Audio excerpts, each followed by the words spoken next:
So here we are in my Diigo library, and what I want to do is go over how to set up a network. So as the name suggests, a network is a group of people that I follow. In this case, I'm following 41 people and 36 people follow me. Now some of those 41 are following me back and some aren't.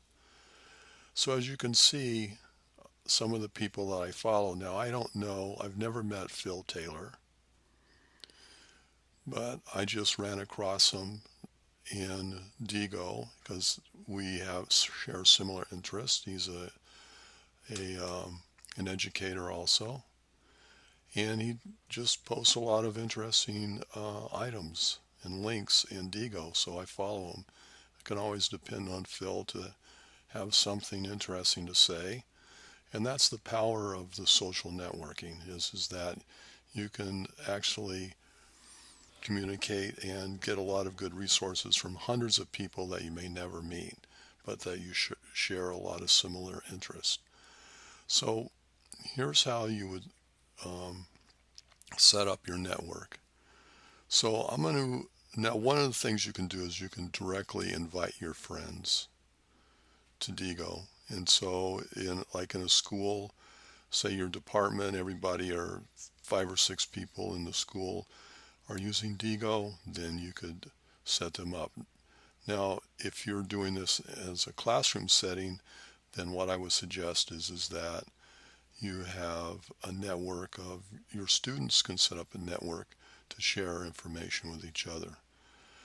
So what I'm going to do is I'm going to search for Diigo users of interest. So over here I can search Diigo. If I know somebody's name or email, obviously I can search for them. What I'm going to do is I'm going to search by tags, but you can also search by websites.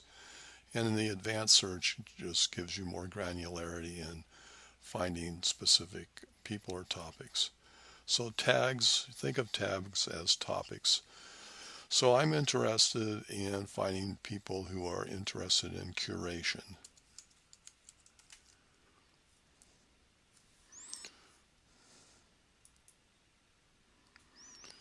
So here's a list of 4,421 people having publicly tagged with curation. So as you can see, this person has 391 followers. That might be really interesting. Russell Wright has 7. So I'm going to just go down through the list here. This might be interesting. Lucien Duma has 39 followers, and this Lucien lives in Romania. That could be really interesting. Somebody in a different country, a different culture.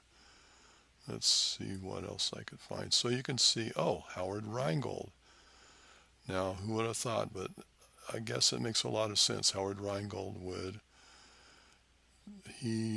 is a leader in educational reform. I think that he might have some really interesting things to say. So I'm going to click on him. And he says, yes, you can follow me. I would like people to follow me. Select a friends list. I'm going to put him in a professional.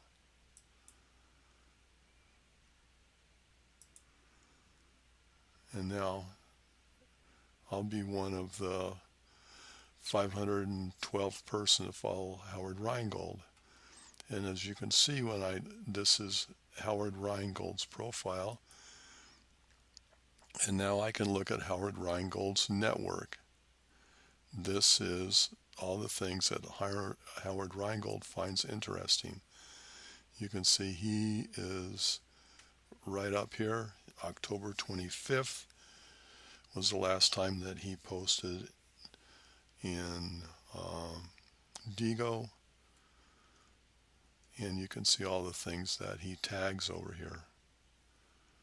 So now whenever Howard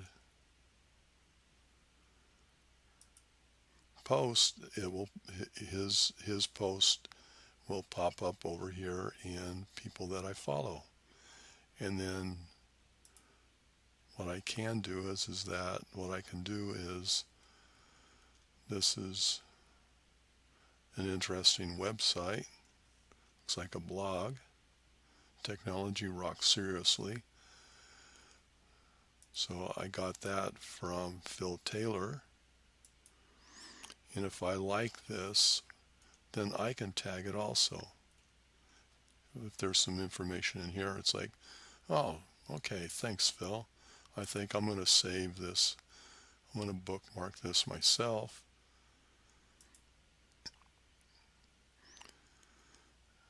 Add some tags, technology, Google Forms.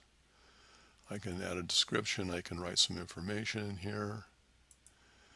Then I can add it to a group, EdTech Leaders group.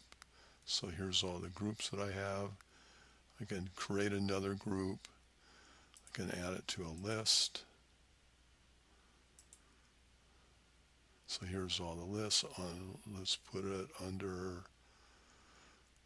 it's already in Google, so let's just add it, keep it in that one. And so I click Save, and now I've added it to my library. And so I got from building a network